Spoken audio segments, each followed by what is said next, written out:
നമുക്കിന്ന് പെട്ടെന്ന് ഈസി ആയിട്ടൊരു ലെമൺ റൈസ് എങ്ങനെ ഉണ്ടാക്കുന്നത് നോക്കാം. അതിനായിട്ട് ആദ്യം കുറച്ച് വൈറ്റ് റൈസ് നന്നായിട്ട് കഴുകി തോർത്തിയെടുക്കുക. അത് മാറ്റി വെച്ചതിന് ശേഷം നമ്മൾ അരി തിളപ്പിക്കാനായിട്ട് കുറച്ച് വെള്ളം അടുപ്പിൽ വയ്ക്കുക. അത് കഴിഞ്ഞിട്ട് ആ വെള്ളം തിളയ്ക്കുമ്പോഴത്തേനും ഈ അരി ഒന്ന് ഇട്ട് കൊടുക്കുക. വെള്ളം തിളയ്ക്കുന്നതിന് ആവശ്യത്തിനുള്ള വെള്ളം ഒഴിച്ചു കൊടുക്കാം. എന്നിട്ട് നമ്മൾ അരി തോർത്തിയെടുക്കുകയാണ് ചെയ്യുന്നത്. അതിനുശേഷം അരി വാരി വെച്ചതിന് ശേഷം നമ്മൾ ലെമൺ റൈസ് ഉണ്ടാക്കിയെടുക്കുകയാണ് ചെയ്യുന്നത്. ഈസി ആയിട്ട് പെട്ടെന്ന് തന്നെ പ്രിപ്പയർ ചെയ്തെടുക്കാം. നമുക്ക് ഒരു ലെമണിൻ്റെ ജ്യൂസ് ഇതിനായിട്ട് എടുക്കാം. ഒരു ഇത്തിരി മീഡിയം സൈസിലുള്ള ലെമൺ എടുക്കണം. പിന്നെ കുറച്ച് പച്ചമുളക്, പിന്നെ മസാലയ്ക്ക് ആവശ്യമായിട്ടുള്ള കുറച്ച് മഞ്ഞൾപ്പൊടിയും കുറച്ച് കപ്പലണ്ടിയും കുറച്ച് ഉപ്പ്, കുറച്ച് മല്ലിയില, ആവശ്യമായിട്ടുള്ള സാധനങ്ങൾ മാത്രം എടുക്കാം. എന്നിട്ട് ഇവിടെ അരി തോർത്തെടുക്കുന്നതാണ് കാണുന്നത്. അതിനുശേഷം ഒരു പാൻ അടുപ്പത്ത് വയ്ക്കുക. അതിനകത്തോട്ട് ആവശ്യത്തിന് എണ്ണ ഒഴിച്ച് കൊടുക്കുക. ഞങ്ങളിവിടെ വെജിറ്റബിൾ ഓയിലാണ് എടുത്തത്. വെജിറ്റബിൾ ഓയിലിലോട്ട് കുറച്ച് കടുക് പൊട്ടിച്ചതിന് ശേഷം നമുക്ക് ആവശ്യത്തിന് വേണ്ട ഉഴുന്ന് പരിപ്പിടാം. നിങ്ങൾക്ക് ഇഷ്ടമാണെങ്കിൽ കപ്പലണ്ടി ഇടാം. പിന്നെ കടലപ്പരിപ്പുണ്ടെങ്കിൽ കടലപ്പരിപ്പിടാം. അതിനുശേഷം കുറച്ച് മഞ്ഞൾപ്പൊടിയും കൂടി ഇട്ട് നന്നായിട്ടൊന്ന് മിക്സ് ചെയ്ത് കൊടുക്കുക.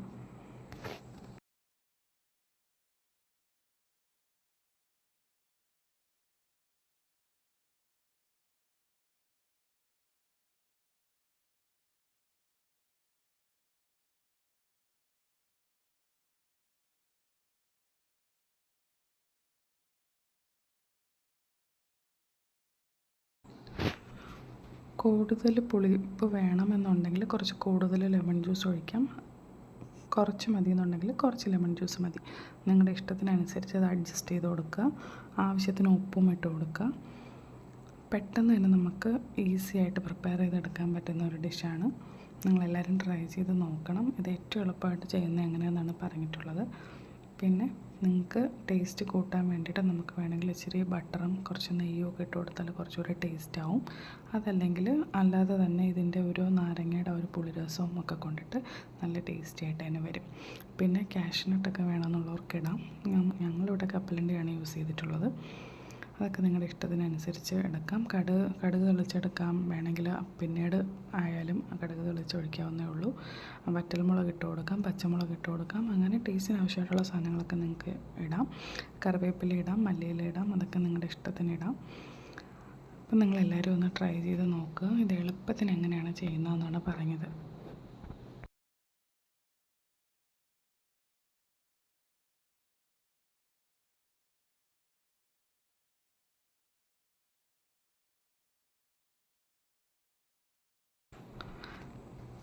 ആദ്യം എണ്ണയിൽ ഇതെല്ലാം ചൂടാക്കുന്ന സമയത്ത് പെട്ടെന്ന് കരിഞ്ഞു പോകാൻ നോക്കണം. ചൂട് കൂടുതലാണെങ്കിൽ ഒന്ന് മാറ്റി വെച്ച് കൊടുക്കണം, അല്ലെങ്കിൽ ഒന്ന് ഓഫാക്കി കൊടുക്കണം. അതിന് ശേഷം വേണം മഞ്ഞൾപ്പൊടി എന്നിട്ട് കൊടുക്കാൻ, അല്ലെങ്കിൽ പെട്ടെന്ന് കരിഞ്ഞു പോകാനുള്ള ചാൻസ് ഉണ്ട്.